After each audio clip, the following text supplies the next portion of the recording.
Welcome back. It's Dr. Jennifer Boney, doctor of physical therapy, better known as DocJenFit, owner and founder of Gen Health, your one-stop shop for all aches and pains in your body.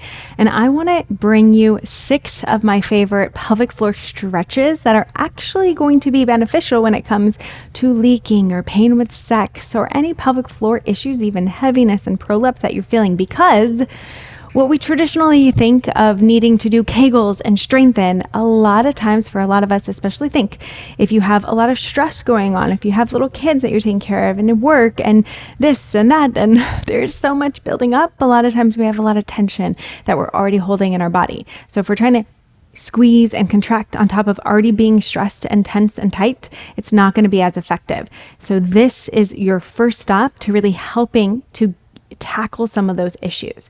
Okay. Now, I do have a pelvic floor foundations course that I'm going to talk about a little bit later, and I'm going to have a discount for you because though these are a great starting point, really assessing and understanding your body from a whole place of where the pelvic floor can be affected is so incredibly important. So we're going to start with a lateral breath, and I'm going to take a pillow and I'm going to place it into my rib cage because it's going to give me better feedback as to where I want to be expanding and breathing into. So I'm going to take my other hand and place it on top of my rib cage.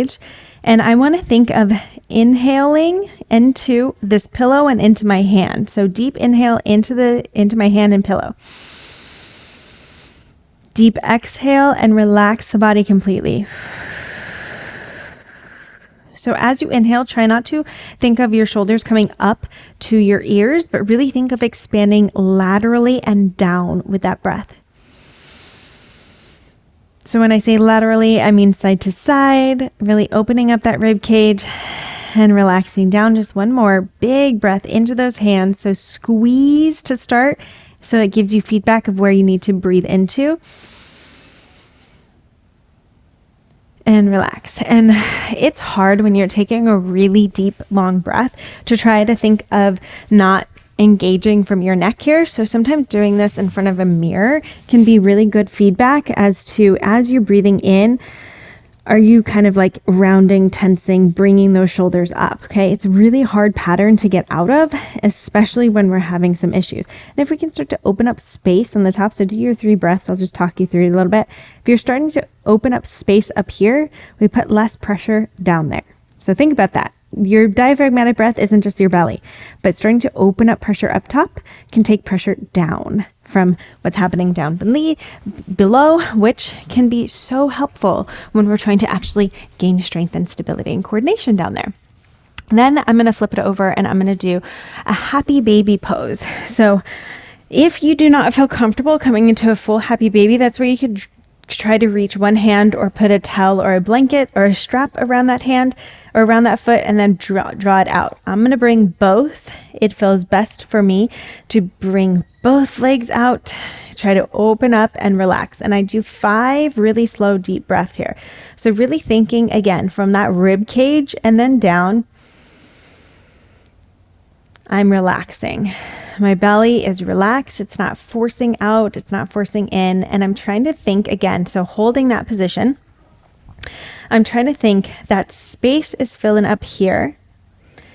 As I inhale, it's relaxed here and it's opening down below. So we're trying to open up the range of motion more in the front of that pelvic floor region when I do happy baby pose, and trying to relax. So sometimes doing it one side at a time and doing 5 breaths here is helpful to start to get into what you're feeling. Or maybe there's differences side to side, which there can be in the pelvis and in the pelvic floor. So doing 1 foot at a time is not a bad place to start. Now, hip 90-90 is one of my favorites. If you know you have super restricted hips, you can also sit on a pillow or a stack of pillows or on a higher surface, okay? Now, we're going to start with the front leg in 90 degrees, the legs between and 90 degrees, and the back leg in 90 degrees. So we want 90-90-90 everywhere. And I'm going to start by drawing my belly button up so I'm not rounding over, and I'm starting to lean forward, and then I'm going to lean back. We're just going to do this 3 times. So I'm going to lean, feel that stretch into my glute, and then lean back and feel that stretch around my hip. And I want to relax. So exhale as I lean Inhale and exhale as I lean the other way, and then try 3 the other direction. Now we're going a little bit faster because I'm trying not to take up all your time. If you want to hold in any position, you can. So as I draw that belly button up, that knee comes back into my hip. I inhale and exhale, relax into that stretch, and then exhale. So I'm just starting to get some mobility through those hips a little bit more to take some tension again off of that pelvic floor region. So if you're starting to notice, and you will as we go through, we're going to address every muscle around the hips because that is going to impact the pressure and the tension into that pelvic floor. Okay. And we just do about 3 of those back and forth. Again, if you want to spend a little bit more time and hold, feel free to do that. Now I'm going to take that pillow underneath my knee, and I'm going to do a hip flexor stretch. So let me actually show the other way so that you can see this. I'm going to think of taking my butt and squeezing it. So taking the hip bone, pulling it up toward my rib cage. My other hand is going to be, or my front hand with my front leg is going to be inside of my leg. And then I'm going to reach up to the ceiling. From here, you should already feel a pull and a stretch if you're really tucking that tailbone. And then I'm stabilizing here as I reach up and over my front leg with that top arm. And then I'm going to take some deep, slow breaths. So 3 breaths, really waking up and opening up this space. If you need a tiny bit more pressure, that's where you could reach that knee forward just a little bit more as you take your slow, relaxing breaths. But a hip flexor stretch, a true hip flexor stretch, getting into this hip doesn't need to be a very long lunge, okay? Inhaling and exhaling. When we think about it, we actually don't have a ton of range of motion in that hip. So trying to force it forward is actually going to be more low back range of motion than hip. So that's why we want to tuck that tailbone, stabilize with that inside arm, and then reach it up and reaching it over. Okay. So I'm thinking of kind of looking and like through my armpit here, and I take some big slow breaths into that hip flexor. Inhale, exhale. And especially when I use my breath when I'm in these positions, so you can keep doing your breaths there. This is a really good way to connect because we have connections from those hip flexor muscles into our diaphragm. So when we use our breath, we help to relax and ease that tension of that hip flexor more effectively. Now some adductor rocks here.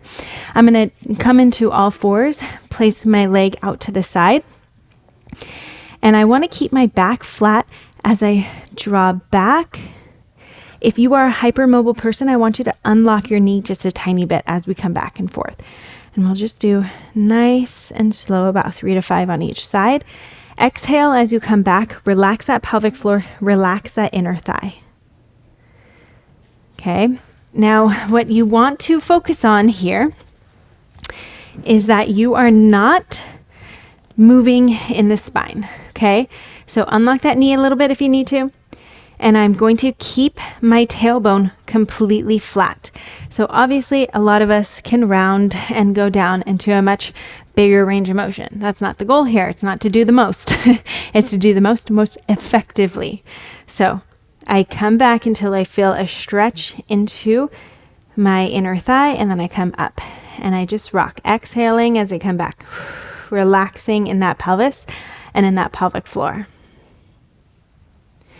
Okay, and then the last thing that I like to end with is just 5 breaths into a really deep squat. Now, if you know you have a lot of restriction here into a squat, and I'm going to use my back to help support me. If you know you have a lot of restriction, you can place your heels up onto like a stack of books or a higher surface, and you're just going to use the back to melt into this deep squat, pushing out with your elbows, or just relax. You don't have to force that range of motion. We just want to keep those knees in line with the toes. And you can always open the legs as far as you need to. Okay, so feet could be a little bit further if you need it. They can be a little bit straighter. So it's kind of finding that ease within your body and just doing 5 slow, relaxing breaths. Trying to think that you're not supporting yourself and pushing. You're really using the back into the wall. Okay, because I want to relax completely into my pelvis. And as I take each slow breath, I want to think of that space opening the bottom of my pelvic floor and relaxing with each inhale and exhale. And if you did that whole series, give me 4 to 5 times a week, you're going to start to feel and notice the difference when it comes to then working on strengthening and re-coordination of that pelvic floor. And again, if you need a course that is going to help you guide, what does coordination of the pelvic floor with the core really look like? What does that mean? Also, we didn't really address opening the back of the pelvic floor as much. We relaxed the front of the pelvic floor. So there's differences there. There's differences in how we breathe and our posture and just how we move and do exercises that could really have an impact on the pelvic floor. And there's quick cues that I provide within the course that you can have and learn for life. So I highly recommend checking out Pelvic Floor Foundations if you're worrying about any pelvic floor exercises or movements that are causing pain pressure down there. And you can get a little discount as well. It's code OPTIMAL10. I'm going to throw that down and it's going to give you a discount that you can keep for life. So check that out. Don't forget, if you love what you're learning, I have so much more in stock for you. So hit that subscribe button, check out the other videos I've done in the past, and leave any comments of any suggestions that you have for videos in the future. And I can't wait to help you feel incredible and amazing within your body.